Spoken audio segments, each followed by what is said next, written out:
Madeline Kronenberg. And I'm Consuelo Lara. And we are here on this lovely Valentine's Day to welcome you again to to this episode. Well, first of all, I want to acknowledge where we are, as we do every week, and we're on the land of the sacred native land of the Chochenyo Karkin Ohlone people, who we are pledged to always remember in each of our episodes. The next thing I want to talk about is Measure R.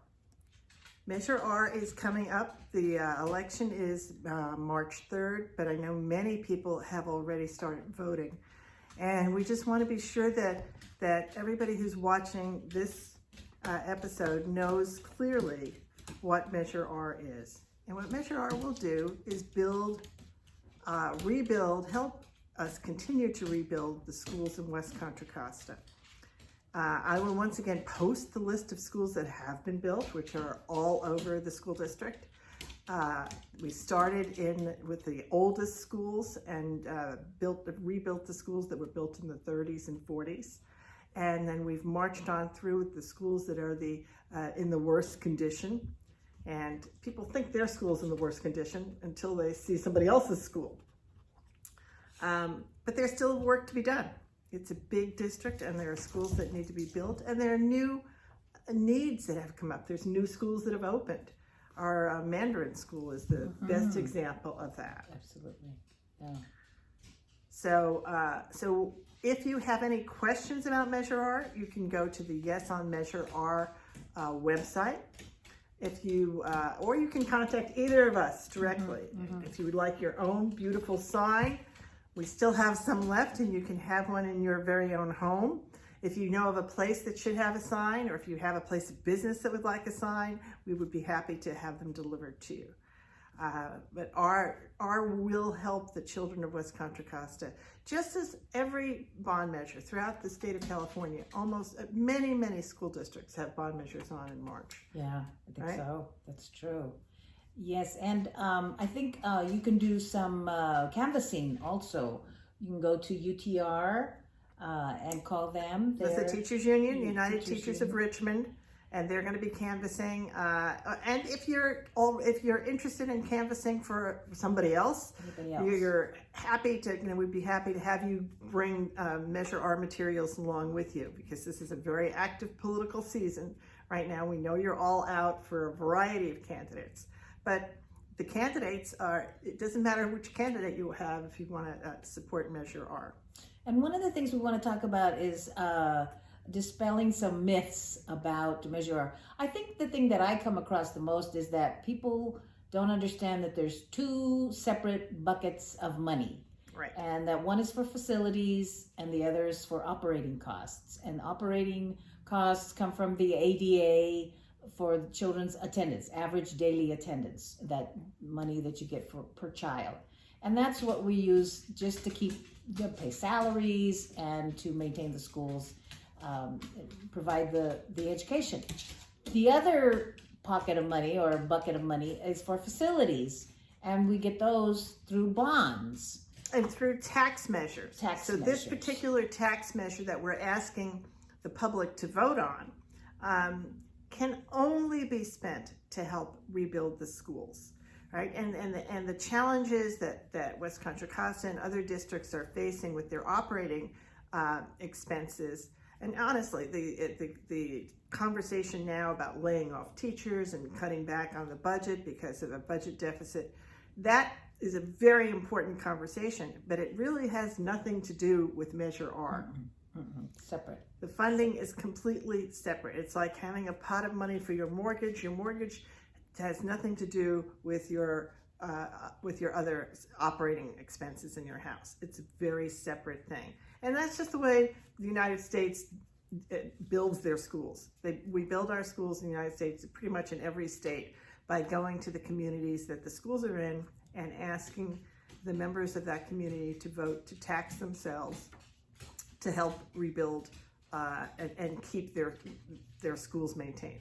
Berkeley has 3 measures on in the next election, so it's not an unusual thing at all. So want to speak to that. I also wanted to talk a little bit about what's going on nationally. So we can put this, well, we can, let's see, put it here. Nationally, the budget came out. Our president came out with a budget, and what was interesting in the budget is he eliminated the charter school program. He bundled it, he and Ms. DeVos bundled it into a larger, actually in with Title I, into this bigger block grant of 29 programs. And what's interesting about him, and the charter school folks are disappointed in him, because what he really wants to do is vouchers. He wants to privatize by sending children to private schools and Catholic schools. Catholic schools are very excited about this opportunity. So in certain states, California is a state that has rejected vouchers, but other states are very pro-voucher, and so there are states throughout Ohio is one where the huge battle is going on about it, but certainly Michigan, where Ms. DeVos is from. So that's been big budget news. It's just his proposal doesn't mean that that's going to happen. It probably isn't going to happen, but it might. But it might. The other thing that I thought was fascinating news this week was in Mississippi. Somebody has a bill that says if a retired teacher who's receiving a teacher pension runs for office, they will lose the pension. Oh no. Wow. That's a targeted. That's a targeted bill, wouldn't you say?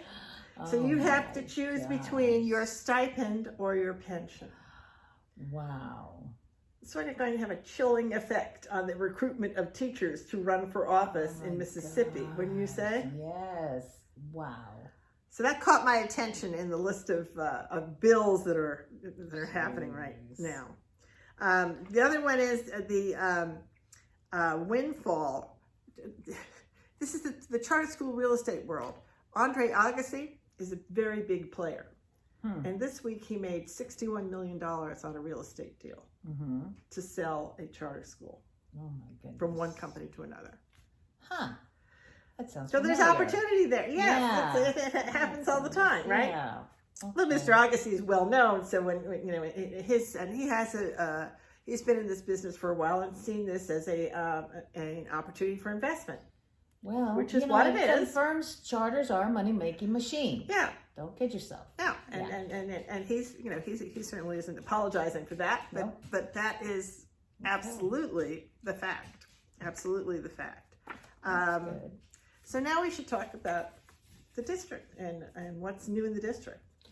Quite a few things are happening. We got a new elementary school named after Michelle Obama. Oh my gosh, that's a wonderful, wonderful thing that came from the community, from the parents, and well, it's not a new school. We didn't open a new I'm school. sorry, I meant we've renamed. That was renamed Wilson Elementary School. Yeah, I'm sorry about that. And that's something that's was very good news. And we're also, let's see, what else is on the there's all the budget. The budget is being worked on. That's a big situation is being worked on. Yes, and we passed part of the reductions this last meeting, so then we can go on.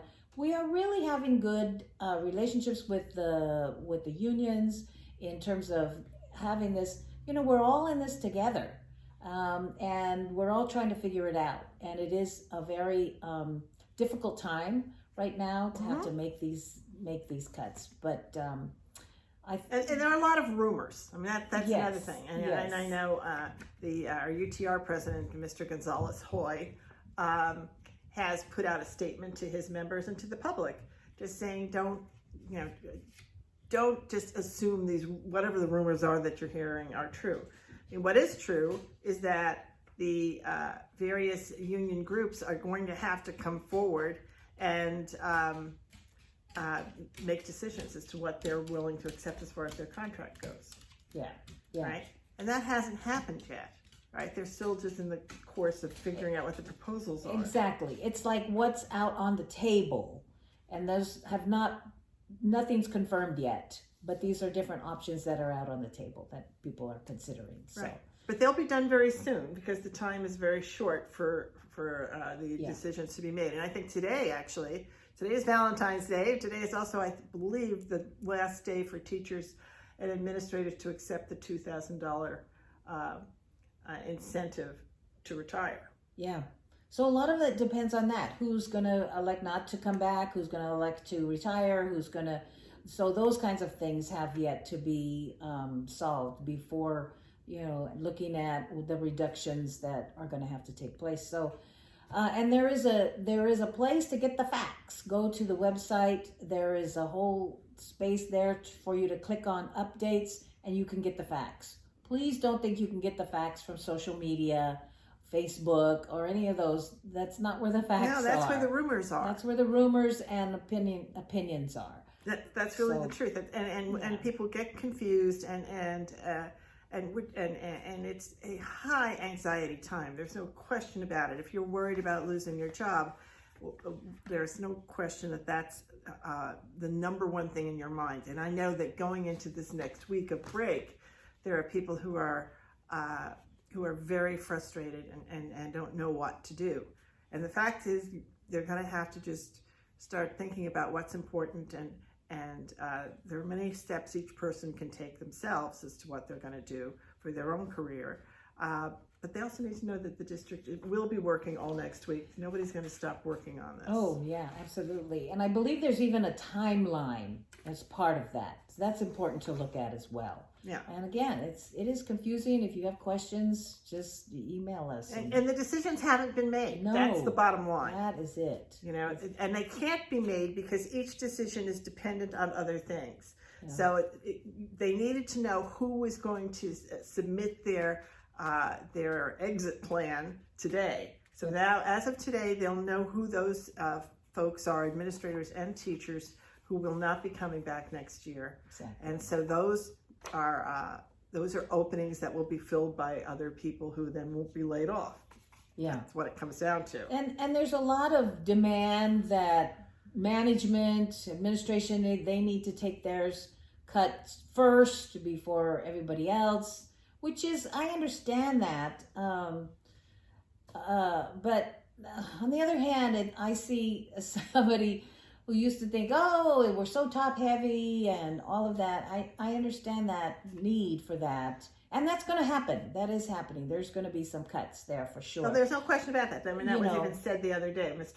Dr. Wold makes it clear every time he speaks. They will. And what worries me is somebody that wants to bring change to improve the district, and I want, for instance, CTE. Okay, well, we're going to cut those administrators. Well, then who's going to implement CTE the way we know it should be? So you see, it's very complicated. It is complicated. It's very complicated. And then you let go of one administrator, there's classifieds underneath them, and then there could be coaches, and there could be... So it's a domino effect. So it's not as simple as that. The other part is the funding streams are not simple. And that's the hardest thing for people to understand. Because there are funding streams that come from grants, these statewide grants. And so if you're paid from a grant, if that's where the funding for your job comes from, then you're really not in this pot. You're not affecting the pot. And it doesn't matter, the particular individual paid from a grant could be switched on for another individual, but still that position is funded differently than the average classroom teacher would be. There is nothing simple about this process. It's a big puzzle. It's really a big puzzle, right? Yeah. And I think the one thing I hope that comes out of this that I've heard people talk about, but I still haven't seen, is what exactly the controls will be to make sure this will never happen again. That's a big one. People want to see that. We do. We all want to see that. And so that's something that Dr. Wold needs to produce. Yes, absolutely. I mean, he can't just say, oh, I've done it. He sort of has to produce it. Yeah, we need to see it. Right? And produce it in a way that it can be shown at every single board meeting, that people can see that, okay, we're on top of it. We didn't overspend anything since the last board meeting. That's what people want to hear. Yeah, transparency tool. Right? Yeah, for sure. And not just in spending, but in controls. And once we have that, I think then the community can feel at rest that this won't happen again. Because right now, even Trustee Phillips said the other night that he had, it was interesting to me, he had said he went to a meeting about governance and learning how to be a master in governance is the name of a program. Yes, Cooper, I know. You've heard him, the tippy toe of Cooper. Come here. Anyway, Mr. Phillips said the first thing he heard about, I'm going to see his phone. Here's Cooper. There he is. They're not going to make any noise. The first thing he said was that the example he heard about the first district to go bankrupt was us. Was West Contra Costa, yes. Now he was surprised, which just shows me how young he is, because as a person, a parent who went through that, I'm really aware of the fact that we were the poster child. Our district created FICNET, which is the organization didn't exist until we went through our bankruptcy, and it was created in response to it by the statute that had to lend us the money so we didn't close the district down on April 15th that year from the lawsuit. So, I mean, all of that is ancient history, but what that gives us a background for our community really, really, really needing to have proof that there won't be overspending again, right? And it's not enough to hear somebody say, oh, don't worry, we're not gonna. No, we need to have proof. Let's just see the program so we know it's in action. Even if you are not there and everybody in your department is gone, it will still be in place. Exactly. That's the biggest thing. So any other rumors we might want to dispel? We don't hear all the rumors. Unfortunately, we have to go out. They know the rumors. The public knows the rumors, not us. Yeah, well, we heard one rumor today about, is Yeah. Dijon closing? No, it's not closing. It will be open next year as a middle school, and we're looking at the K-8 concepts. But nothing has been decided. Nothing has been decided. So again, rumors abound. And yeah, I guess that's pretty much it. I want to, I saw this on, there's going to be a youth conference actually at Richmond High. And I just thought this was very, very interesting. March the 28th, Richmond High. It's called Hoodganizing. Richmond Youth Conference. And it's a place to organize, connect, heal, build, and strengthen our community power. And that sounds great. And it's put on by one of the history teachers there at Richmond High. I'll give you more information about it as well. So what day is it? It's on March the 28th. The end of March. No, you can't go. I can go. Yeah, the end of March. So, can't go. any other? No, I think that's it. I think it's time. Cooper wants to be fed, so I'm going to have to feed Cooper. But before we do, we're going to do a joke. You ready, Cooper? How did the fire fall in love? How? He found the perfect match. Found this perfect match. There we go. There we go. See you next week. Thank Bye-bye. you. Bye-bye. Poor Cooper.